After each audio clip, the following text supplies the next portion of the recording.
Assalamualaikum warahmatullahi wabarakatuh. Al-Quran, kitab suci yang diwahyukan oleh Allah Subhanahu wa Ta'ala kepada Nabi Muhammad Sallallahu Alaihi Wasallam, merupakan petunjuk bagi umat Islam.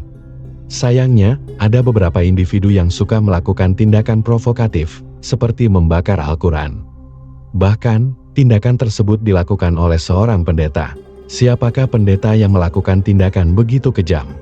Bagaimana umat muslim menanggapi perilaku yang tidak terpuji ini?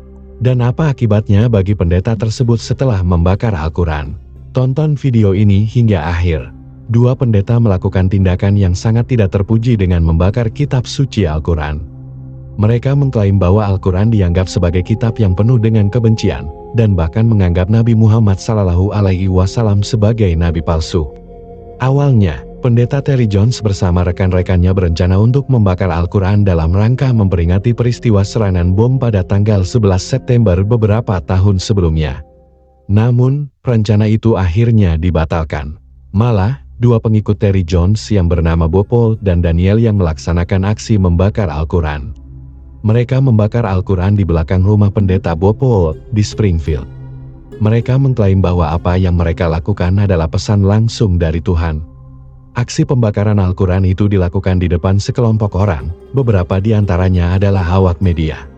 Kedua pendeta itu menuangkan cairan pembakar ke atas Al-Quran dan teks Islam lainnya, lalu menyulutnya dengan api. Mereka menyaksikan bersama kitab suci umat Islam itu menjadi abu. Apa yang dilakukan oleh pendeta Bob Paul dan Daniel disebut sebagai demonstrasi damai. Kedua pendeta membakar Al-Quran sebagai contoh sikap tidak toleran terhadap agama Islam. Namun, Islam mengajarkan untuk memiliki sikap toleransi terhadap agama lain, termasuk menghargai kitab-kitab suci mereka. Bahkan, iman kepada kitab-kitab Allah Subhanahu wa Ta'ala merupakan rukun iman ketiga dalam Islam. Dengan demikian, umat Islam diajarkan untuk mengimani kitab-kitab suci selain Al-Quran. Allah Subhanahu wa Ta'ala berfirman, "Hai orang-orang yang beriman, tetaplah beriman kepada Allah dan Rasul-Nya dan kepada kitab yang Allah turunkan kepada Rasul-Nya, serta kitab yang Allah turunkan sebelum Al-Quran." Surah An-Nisa ayat 136. Menurut Imam Qurtubi, makna firman Allah Subhanahu wa Ta'ala tersebut adalah bahwa Allah menurunkan kitab-kitab sebagai petunjuk bagi semua orang yang beriman. Iman kepada kitab-kitab Allah Subhanahu wa Ta'ala adalah prinsip utama yang harus diamalkan oleh setiap umat Islam dengan menghayati ajarannya. Kita meyakini bahwa Allah Subhanahu wa Ta'ala adalah pencipta tunggal, pengatur segala sesuatu, dan pemberi segalanya di dunia ini. Tindakan membakar Al-Quran yang dilakukan oleh kedua pendeta itu sungguh disayangkan, karena merupakan bentuk penistaan agama yang dapat memicu reaksi dari umat Islam. Tindakan membakar Al-Quran yang dilakukan oleh kedua pendeta menimbulkan reaksi dari umat Islam, yang direspons oleh kelompok Muslim di Yordania. Ini merupakan respons terhadap provokasi yang mereka lakukan. Umat Muslim di Yordania merespons tindakan pembakaran Al-Quran dengan memberikan bunga kepada pimpinan gereja terbesar di negara tersebut yang berbasis di Yaman. Tindakan memberikan bunga ini dimaksudkan sebagai simbol toleransi dan kerendahan hatian umat Muslim di Yordania terhadap tindakan provokatif pembakaran Al-Quran. Zaid Tauraiti, pemimpin aksi dari kelompok Muslim di Yordania, menyatakan bahwa ide memberikan bunga bermula dari keyakinan bahwa tindakan provokatif harus dihadapi dengan kegiatan yang damai. Dia meyakini bahwa melalui cara damai, mereka dapat menghindari hal-hal yang tidak diinginkan. Tindakan ini bertujuan untuk menegaskan bahwa Islam adalah agama perdamaian. Dalam hal ini, aksi memberikan bunga secara simbolis dilakukan oleh para pemuda Muslim kepada seorang pendeta gereja yang bernama Pendeta Konstantin Korma. Pendeta tersebut menerima delegasi pemuda Muslim yang memberikan bunga. Dia menyampaikan ucapan selamat Hari Raya Idul Fitri kepada peserta aksi dalam pidatonya. Pendeta Konstantin menilai bahwa tindakan membakar Al-Quran yang dilakukan oleh para pendeta cenderung bersifat fanatik. Dia juga menjelaskan bahwa tindakan tersebut tidak sesuai dengan ajaran Kristen, di mana seorang pendeta seharusnya menyebarluaskan cinta dan toleransi. Dia berpendapat bahwa para pendeta yang melakukan provokasi pembakaran Al-Quran tidak layak memimpin gereja. Terkait insiden pembakaran Al-Quran, Rasulullah Shallallahu Alaihi Wasallam pernah memberikan peringatan agar umat Islam tidak membawa kitab suci Al-Quran ke wilayah orang kafir. Ini sebagaimana yang disampaikan dalam sebuah hadis dari Ibnu Umar radhiyallahu anhuma.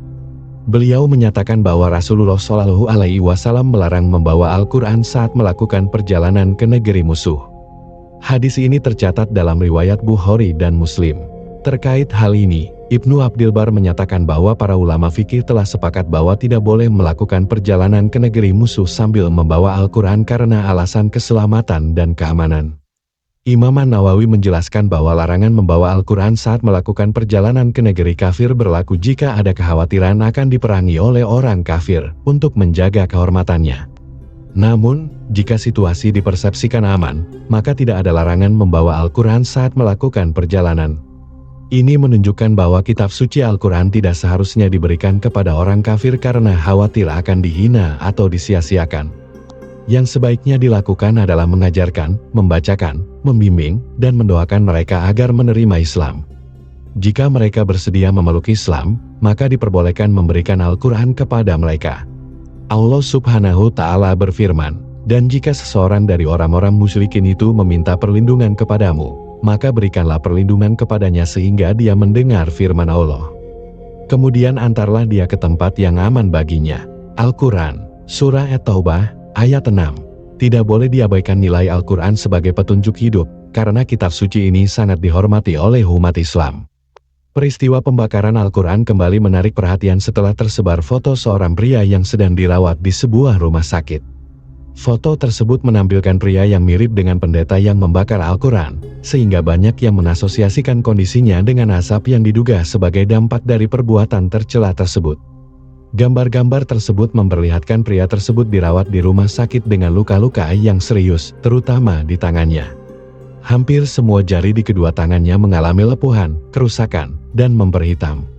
Menurut keterangan seorang dokter di Hospital of the University of Pennsylvania, tempat pria tersebut dirawat, tangan pria tersebut mengeluarkan bau busuk.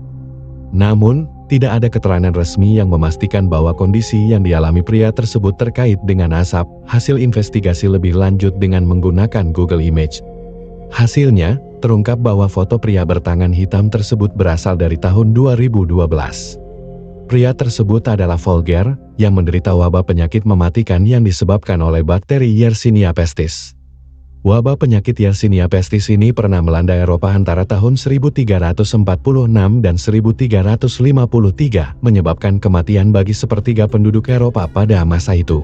Meskipun ada informasi yang mencoba menghubungkan antara asap penyakit yang menimpa pria tersebut dengan aksi membakar Al-Quran, penting bagi kita sebagai umat Islam untuk memahami peran kita dalam menjaga kesucian kitab suci Al-Quran. Umat beriman memiliki tanggung jawab untuk melindungi Al-Quran dari tindakan penghancuran seperti yang dilakukan oleh pendeta yang membakar Al-Quran secara terang-terangan. Kita dituntut untuk menjaga integritas Al-Quran sebagai pedoman hidup bagi umat Islam. Demikian pembahasan kali ini, semoga bisa bermanfaat untuk kita semua. Amin ya rabbal alamin. Jika kamu memiliki pendapat terkait pembahasan kali ini, tulis pendapat kamu di kolom komentar di bawah ya. Terima kasih telah menonton video ini. Jika kamu menyukai konten ini, jangan lupa untuk like, share, dan subscribe ya. Terima kasih dan sampai jumpa dalam video berikutnya.